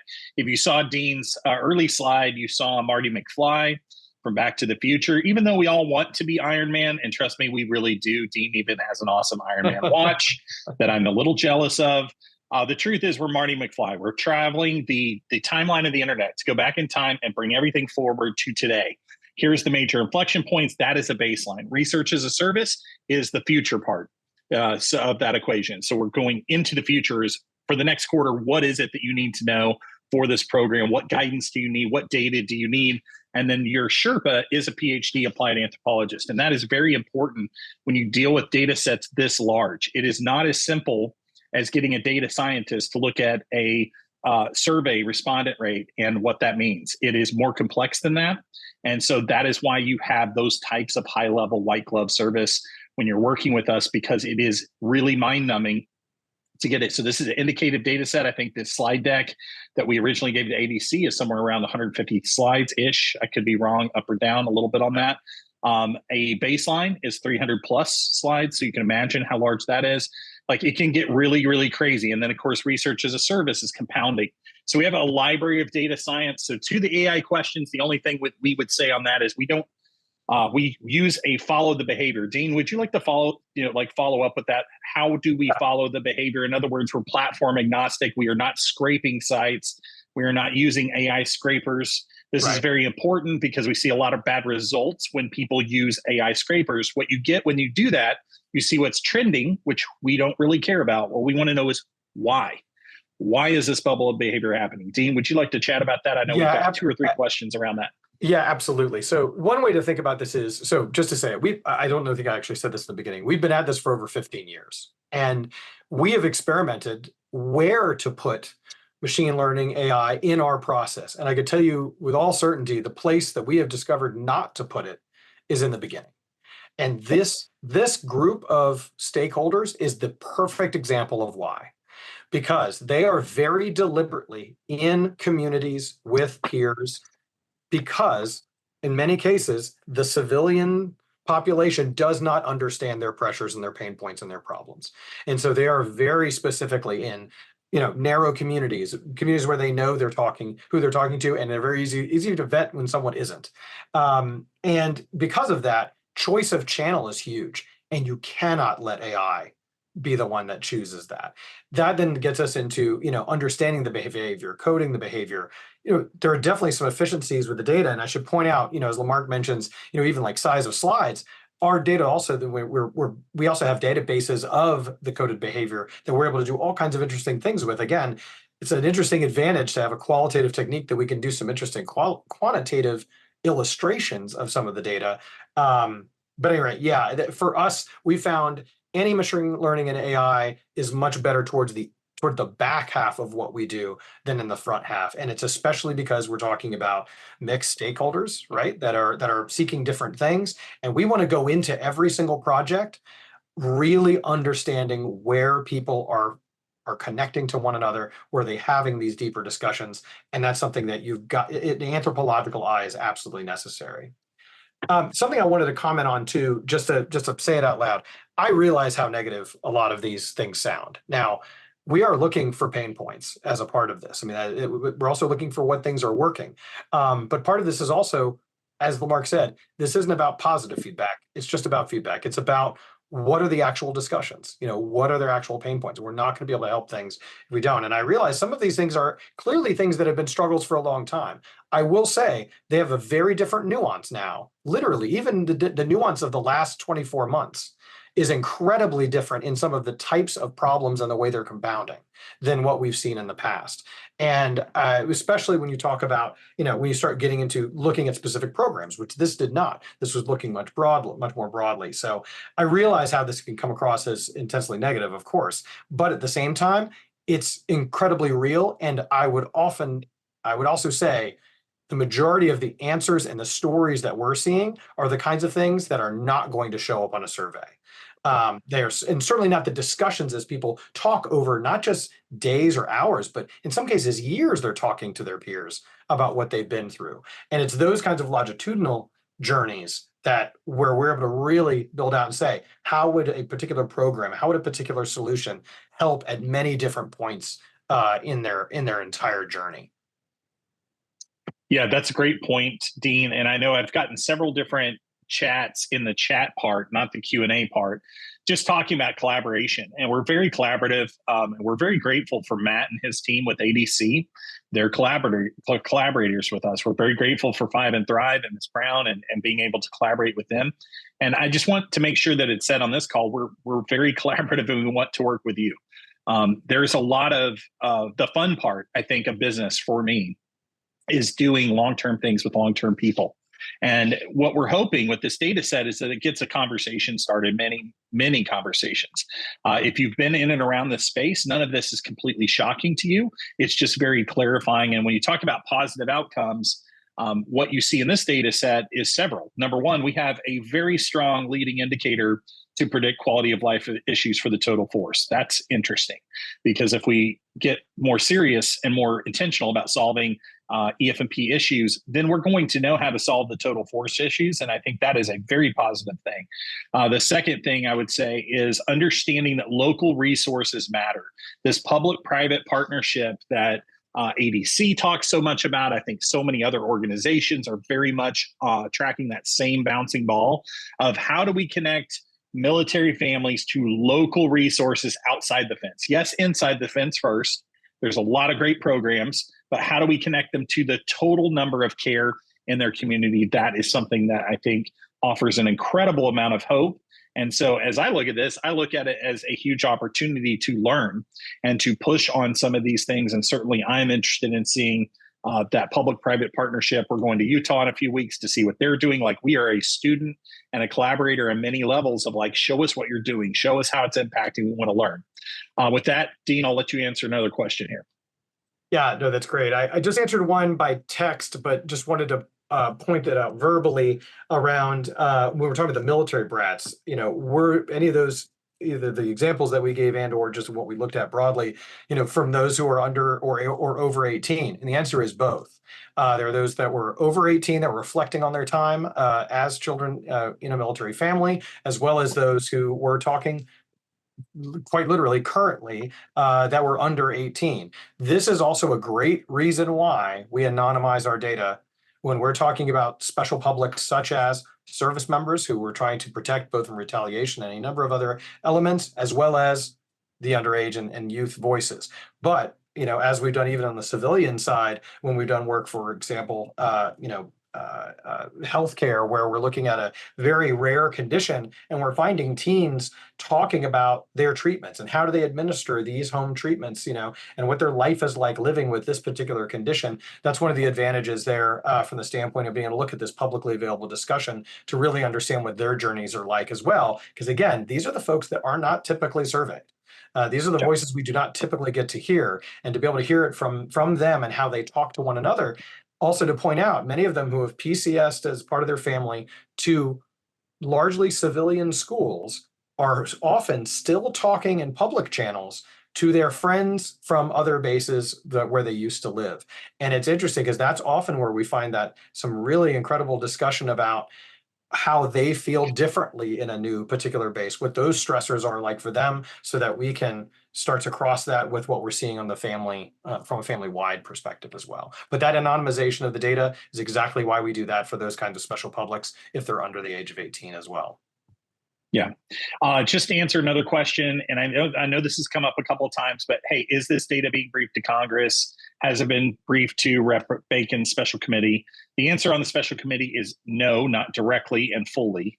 I do know that several of those members have been briefed in a summary brief, and so that's the answer on that. But I will tell you that Dean and myself are often at the Capitol briefing stakeholders about data. So if you would like to, if you have connections, you would like us to brief one of your congressmen or a specific congressman or committee, we're happy to do that. And I know that Matt and his team are doing that as well.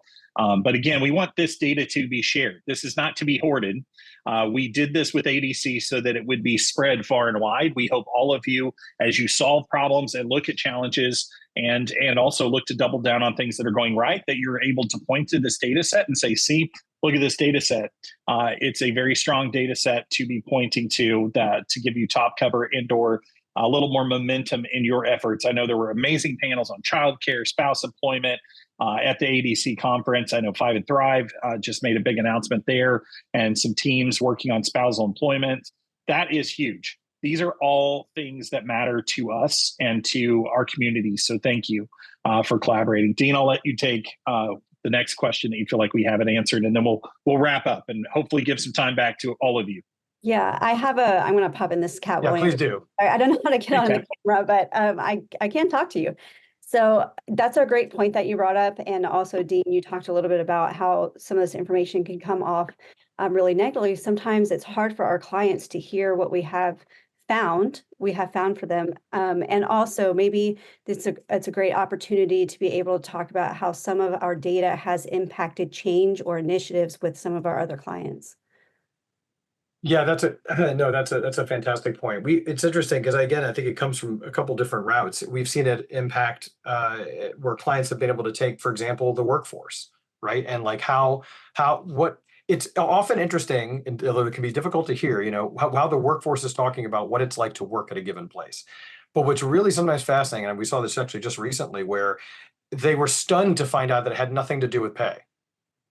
It had to do with certain elements. It could be, management style. It could be about the pride they had in their team, but not the pride they necessarily had, on a more vertical, but more on a lateral level and things like that. And so we've seen it quite often where somebody is able to take what we're presenting and make some real operational change on the workforce side.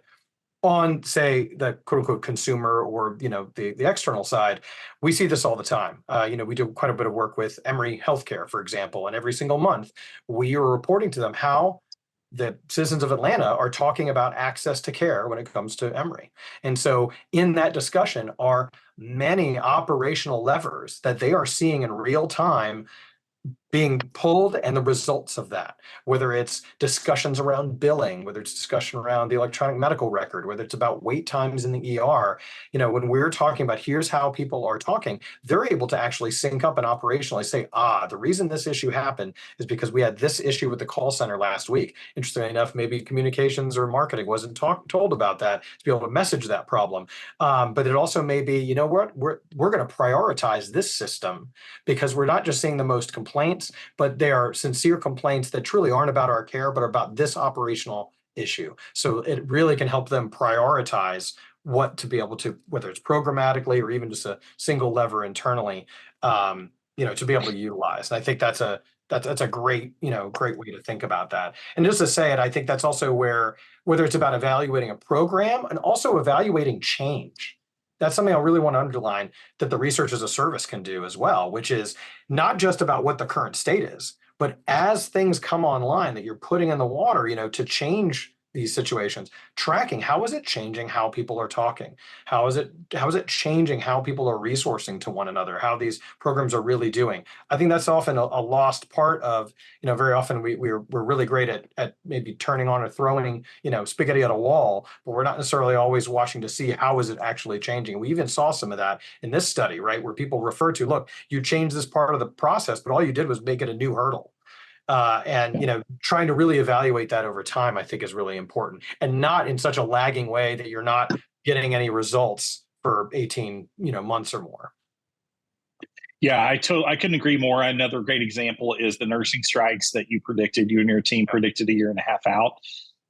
So we saw this coming. If you looked at a word cloud, if you used an AI scraper and you looked at a word cloud, the big word in the middle of the screen during COVID for nurses was pizza. And if you haven't seen the memes now, back when we were looking at there were no memes. There was just chatter. And if you looked at that, and a lot of systems did, they're like, holy cow, nurses love pizza. And they ordered a metric ton of pizza and still are doing so. The problem is nurses co-opted that term as a slang term to talk about how cruddy their administration is, the fact that they need a day off and some respect and stop calling us heroes. That was the sentiment. And when systems did not pay attention to those things and kept buying pizza, guess what? Strikes happen. So that's always the nuclear option. So we called it a year and a half out. None of our clients in healthcare, and these are major systems, none of them had strikes. They knew what to stop doing, which is just as important as what to start doing. And one of those stop doings was, hey, we had a client who had a $500,000 campaign in the bag, ready to go on the airwaves. And then they brought us in. And unfortunately, that message to them was, you can run this campaign, but if you run it, you're going to likely have a 20% resignation rate. Are you ready for that? That is the cost of the campaign is a hard thing to swallow, but the cost of a strike or a 20% resignation rate is a sting that you will not recover from within a year. And so again, these are the types of ways this data can be used to help you and your organization to make better decisions and to respond quicker before things become crisis, before they tip over the edge of the glass there. All right, Dean, we got time for one or two more questions here. I think we've done a pretty good job of answering most of the ones that I see. I know for my AI folks, you may not be satisfied with the detail you went in there. We can talk about that if you'd like to reach out to me. I'm very easy to find. Lamarque is my first name. Put that in Google. You will find me. Not because I'm awesome, but because my mother wanted me to have a very unique name and she succeeded. So you're welcome. Thanks, Mom. Appreciate that. Dean? Yeah, just to address, there's a couple of questions here that are touching on some of the same things, and I feel like we have answered some of this, so I just want to be really clear. I definitely take the point about some of these issues not being some of the same issues that we've seen in the last 18 years for sure. I think for us, it's about how can we give further clarity, because I do believe, for example, 18 years ago there was not the childcare crisis there is right now, on both the civilian and in the military side. So I will say there is definitely some change, even in, I'd say, some of the pillars on a larger scale. But I will also say this is where I think this isn't about whether quality of life surveys, things like that. It's about what can we add to them to be able to show the full story and really show the full picture. Because again, I think exactly to your point, Allison, and your question, if things haven't changed and people are, I think the point, spouses are getting tired of filling out surveys. This is a way to continue to capture that sentiment, even if they are getting tired of filling out those surveys. Also, I think there's some nuance in this, especially as we get down to the regional level, to the base type level, that can also hopefully enact some change. To Lamarque's point earlier, this is where partnerships, pushing on the right programs and helping to improve programs, hopefully can really come about, in the terms of getting a deeper data set into much more specific issues. And I think that's, again, this is meant to be indicative. It's meant to start exactly the conversation that we're seeing in both the chat, in the Q&A, and the incredible conversation that happened at Summit. And I think that's exactly what is I can almost see, Matt, rubbing his hands together, and exactly what he was hoping, right, is exactly this kind of conversation, happening from an indicative data set. But I definitely agree. This is about going deeper, getting the right partners, and let's try and make meaningful change with this. But hopefully, this is just another great spotlight of, again, and I underline this from another couple comments. It's not just that this data may say something you thought you already knew. It's in many cases, this can create programmatic change because people didn't necessarily, in some cases, did not at all know it was being said out loud. And that it was being said with these kinds of voices, with this kind of volume, and with this kind of articulation. That is quite often the difference between somebody actually making a move to change a program and not, is to know that the problem is so publicly knowable and so publicly known, whether we're talking about congressional pressure or whether we're just talking about families feeling heard. And that's where we really want to try and go with this. Yeah, and Allison, to your last question here, I just see that how do I get you to brief congressional stakeholders? Team, if you'll drop my email in the chat, as well as Kat, yours is just as good as mine, but drop that in the chat so that Allison can connect directly with us. I'm happy to help. Please let me know, reach out to me. I'm easy to find on LinkedIn. And Kat is even quicker at responding than I am. I will eventually get there. Just please be persistent is the one thing I would say. And I know we're running out of time. The other question I got that I want to answer, and then we'll let Matt wrap it up. Matt, if you have final thoughts, is just that, hey, how quick is this? What is the speed of this transaction? And I think that's the big news in the DoD space. If you use our IDIQ, we can be contracted in less than 90 days. And if you did a full baseline, you're talking about 8 weeks to the biggest data set you've seen. And that bends people's minds a little bit. We've been stuck in a certain mode of operation. So if you do a survey, by the time we procure it and bid it, and you get the results, often it can be 12 to 18 months. I have been told multiple times last week that that's conservative. But imagine having the largest data set you've seen in 8 weeks after being contracted in less than 90 days. That can happen. And I think that's big news. People want better data and they want it quickly in a time frame where it can be used to solve a problem. And so that for sure is very, very important to us as well. So definitely excited about that. Matt, I'm going to let you wrap it up. I don't know if you have any final words here. I can't say enough about those of you who have said, we still have 52 folks after almost 2 hours on this call. And that it says a lot to me that you have a lot of engaged stakeholders, Matt, that are wanting to get after some of these challenges and opportunities we have in the space. No, I just want to say thank you once again. It was a lot of work done in a very short amount of time, and the results kind of speak for themselves, and they helped point ADC in a way that we think we can help support local efforts. And I think your data helps make that case. So for those of you who want to learn more about what ADC is doing with this data, feel free to shoot me an email, and we can talk about it later. But thank you all so much. And thank you, Team Feedback. I appreciate it. You bet. Thanks so much, Matt. Yes. Thank you. And thank you all for attending. I hope you have an awesome week, and we will look forward to collaborating in the future.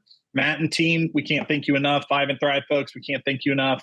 Thank you all for collaborating and making this a home run. And hopefully we have lots more conversations to come.